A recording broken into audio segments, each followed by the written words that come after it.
झारखंड विधानसभा चुनाव के पहले चरण में 15 जिलों की 43 सीटों पर मतदान हुआ, जहां 683 उम्मीदवारों की किस्मत ईवीएम में बंद हो चुकी है। इस चरण में कुल 66% मतदान दर्ज किया गया, जो 2019 के चुनाव के 63% के मुकाबले ज्यादा है।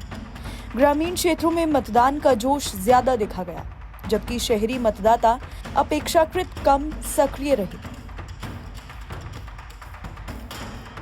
इस बढ़े हुए मतदान से राजनीतिक दलों की चिंताएं और उम्मीदें बढ़ गई हैं, क्योंकि इस बार बीजेपी नेतृत्व वाली एनडीए और कांग्रेस नेतृत्व वाली इंडिया गठबंधन के बीच कड़ी टक्कर है। इस चरण में सरायकेला खरसावां में सबसे ज्यादा 76% मतदान हुआ, जबकि हजीराबाद में सबसे कम 62% मतदान रहा। अन्य जिलों में भी उल्लेखनीय मतदान दर्ज हुआ, जैसे गढ़वा में 68% और गुमला में 69% दर्ज किया गया।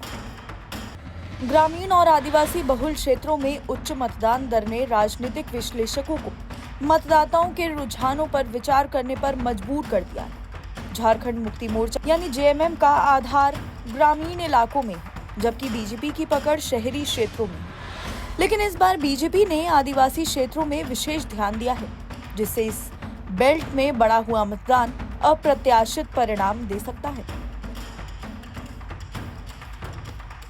झारखंड के पहले चरण में अनुसूचित जनजाति के लिए आरक्षित 28 सीटों में से 20 पर मतदान हुआ और इनमें पिछले चुनाव की तुलना में 3% से ज्यादा की वृद्धि देखी गई। अनुसूचित जाति के लिए आरक्षित 9 सीटों में से 6 पर भी वोटिंग हुई। इन आंकड़ों को देखते हुए ऐसा माना जा रहा है कि इस चरण की सीटों पर जिस गठबंधन को बढ़त मिलेगी, वो सत्ता पर काबिज होने की संभावना में आगे होगा। झारखंड में 2005 से हुए पिछले 4 बार विधानसभा चुनावों में ये देखा गया है कि जब मतदान प्रतिशत बढ़ा है, तब राज्य को स्थिर सरकार मिली। 2014 में 66% मतदान हुआ था और पहली बार राज्य में 5 वर्षों के लिए स्थिर सरकार बनी। इसके विपरीत कम मतदान वाले चुनावों के बाद राज्य में अस्थिरता देखने को मिली।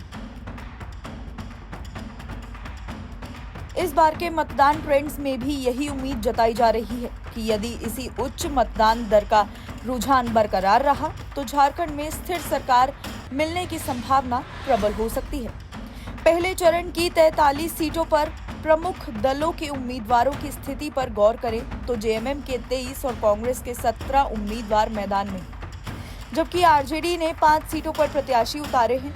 एनडीए में बीजेपी के 76 उम्मीदवार हैं, आजसू के 4, जेडीयू के 2 और लाजपा के 1 प्रत्याशी हैं। महागठबंधन ने पिछले चुनाव में इन्हीं सीटों पर 28 सीटें जीतकर सत्ता हासिल की थी, लेकिन इस बार की सियासी परिस्थितियां बदल चुकी हैं। बीजेपी ने जेडीयू और एलजेपी के साथ गठबंधन कर अपनी स्थिति मजबूत करने की कोशिश की है। इंडिया गठबंधन के पिछले चुनाव में जीती हुई सीटों पर भी इस बार 3% से ज्यादा मतदान वृद्धि दर्ज की गई है। वहीं बीजेपी की 13 सीटों पर भी 2% तक की वृद्धि हुई है। वोटिंग ट्रेंड्स के अनुसार झारखंड के नतीजे इस बार अप्रत्याशित हो सकते हैं। पिछले चुनावों की तरह इस बार भी कई वर्तमान विधायकों को हार का सामना करना पड़ सकता है। एनबीटी ऑनलाइन की रिपोर्ट।